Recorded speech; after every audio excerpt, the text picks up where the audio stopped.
Brentford 3, Manchester United 1. Embarrassing. That's the only word I can use right now. Embarrassing. And it's time after time, week after week, performance after performance. I'm honestly tired. 12:30 kickoff, and you're embarrassing me like this. 12:30, and I still got crust in my eyes, and you're putting out performances like that. Manchester United Football Club. We haven't even touched October, and we've already got 3 defeats. And this is not the Brentford of Ivan Toney, Wissa, and Mbeumo, because Mbeumo plays for us now. So we've literally got their best player. No Norgard, no Thomas Frank. I couldn't even tell you the manager's name. And yet we were second best in every single department. There was nothing positive to take away from today's game, other than maybe Sesko getting his debut goal. But honestly, I don't care. I'm at that point where I just don't care. And honestly, something has to give. Because I can't believe, and I've refused to believe, that this is a football club that has players that are only good enough to finish in the bottom half. Because that's where we're currently sitting right now. Bottom half of the table. After already finishing last season in the bottom half. RUBEN AMORIM, something has to give, brother. Because I understand what your direction is. I understand that you want to play your way, your system. But brother, this can't continue. This cannot continue without you at least either trying to adapt or you go. Because this can't continue. These performances can't continue. I'm sorry. Week after week, performance after performance. I'm not asking for too much. Manchester United fans aren't asking for too much. We're not asking you to deliver the Premier League. We're not asking you to deliver a trophy. We're just asking to win back-to-back games. Back-to-back games, something that we haven't done in months. We beat Chelsea last week. Yes, everybody was happy. Okay, good, positive vibes. And then you put out performances like that, where you're second best in every single department to a Brentford side, to probably the weakest Brentford side I've seen since they've entered the Premier League. Like, honestly, it's a joke. And I'm starting to... I look crazy. Because one week, I'm like, let's give him that opportunity. Let's give him a chance. And then you go next week, you go away to Brentford, who have already registered 1 win this season, and we end up losing 3-1. Honestly, it's becoming frustrating. It's honestly becoming frustrating at this point. Yeah, my emotions right now, if I really speak on what I speak, I think I'll be in a lot of trouble. I'll be in a lot of trouble because right now, it's just, like I said, something has to give. It's either the manager or these group of players. And unfortunately for RUBEN AMORIM, we can't get rid of all these players. So unless you're willing to change and adapt to get the best out of your players, which you're obviously clearly not willing to do, which you've said multiple times in interviews you're not willing to do, then the writing's on the wall, my brother. The writing's on the wall. It's only a matter of time. Because I dare you to lose to Sunderland next week at Old Trafford. I dare you, brother. Because if you lose against Sunderland next week, you're better off walking out the door before we tell you to walk out the door. Because I've had enough now. I've had enough. Every time we get a good result, it's always followed up by some disappointing result. It's like it's the most inconsistent Premier League team I've probably ever seen or ever witnessed since I started watching football. You don't know what type of Manchester United you're going to get. Every single game, I don't know what's going to happen. And we have players there. 1, yes, we spend a lot of money. But 2, I refuse to believe that these group of players are this bad. I refuse to believe. And it's clear to me that your system is hindering these players. You are not getting the best out of these group of players. And I don't know who you think you are. I don't know why you think you're above adapting or changing your system to get the best out of these players. You start Ugarte, who's clearly not good enough. You don't start Euro, fair enough. But then why are you constantly chopping and changing your back line? You've been in the job for, 8-9 months?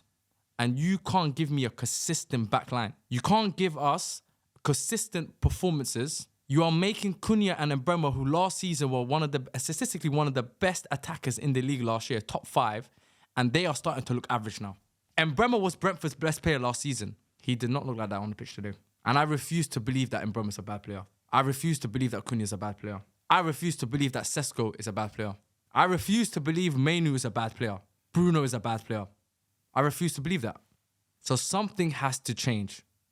And brother, I'll be honest with you, you have 1 game left. Because I promise you lose to that Sunderland game, it's impossible. Ineos, if you are hearing us fans, if you are seeing the performances you are seeing, I don't know what evidence or what information or what data you are using to justify the faith that you are giving this man. If we end up losing to Sunderland. Because if we lose at home to Sunderland, it's impossible. Impossible. I do not want to see this manager in charge. Because I've given him the benefit of the doubt. I've given him his fair opportunity. I said I wanted this manager to get a fair chance. And this is what he's given us. This is what he's providing us. This is what he wants me and other Manchester United fans to hang on to. You're not giving me nothing, brother. I refuse to be embarrassed like this week in, week out. There's managers that are better than you. There's managers with more credibility, with better CVs that have won more than you that are willing to change. Pep Guardiola, Mikel Arteta, Arne Slot, Thomas Frank, Enzo Maresca, Eddie Howe. The list continues. Every single one of those managers I mentioned have at some point changed or adapted to their players to get the best out of the players that they have. So what makes you any different, brother? I don't care if you are trying to implement something. I understand. You've tried. You've been doing it for 8 months. It's clearly not working. Something has to give. Otherwise, like we said after the Grimsby game, the writing is on the wall. If you do not change and get the best of your players, then this is what we're getting. This is the product of what we're getting. This is the best your system. If this is the best your system can give me, if this is the best your system can give us, brother, change or you will be changed. And I don't even want to get too much into the performance because the performance itself was just woeful. The defending, to concede those 2 goals in the start of the game, it's a circus. That's the best way to put it. It's just a bunch of clowns that we have on the pitch that are currently got red noses, wearing coloured afros, running around on the pitch. To be conceding those type of goals at this level, yes, you can't put it on the manager, and that's why I am gonna address those players, because that is Sunday League defending. That's Sunday League. 1 ball over the top and they're through on goal. 1 ball over the top and they're through on goal. Both occasions. So you didn't even learn from the first goal that we conceded. You then repeat the same mistake on the second one. And then Bruno, Bruno, it's that's 2 penalties now. You've done that. That's 2 penalties now you've done that where you've pretty much cost us the game. Fulham away and now Brentford away. And if I start talking about your performances as well, it's going to get real uncomfortable. And I understand you're not playing in your best position. That's fine. I understand that. But brother, from 12 yards out, I need that ball in the back of the net, especially when my team is down or chasing the game. One more game. Sunderland at Old Trafford next week. I dare you. RUBEN Amorim, I dare you. And I'll tell you right now, we are not favourites going into that game. That's how bad we are. Sunderland, who just got promoted, who just brought a whole new team this summer, that 11 are just getting to know each other this season. They're going into that game at Old Trafford, at our stadium, at Manchester United's Old Trafford, as the favourites in that game. I dare you to lose that game, brother. Because if you lose that game, get the hell out of my club. If you lose that game, get the hell out of my club, bro. Because you've shown that you are not willing to adapt when the problems are glaring in our faces. The problems are there for everyone to see, not just Manchester United fans. Anyone that watches football, anyone that watches the Premier League can see what the problems are. The midfield, the inconsistency with the defence, the fact that you're still playing Bayinda in goal. When you went and just got a goalkeeper and you still got Bayinda playing, and then he wants to be Casper the Ghost for that 3rd goal as well. And I'm not even going to mention the 2nd goal. But that 3rd goal is basically a hologram. Might as well be playing a character in Harry Potter. Wingardium Leviosa, might as well start doing that. So cast some spells. Because he was a ghost for that goal.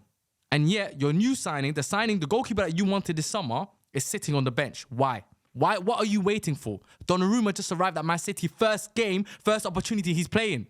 Sesko, you signed Sesko for 80 million. You waited 4 or 5 games for him to start. Why? Sunderland next week. We'll talk soon.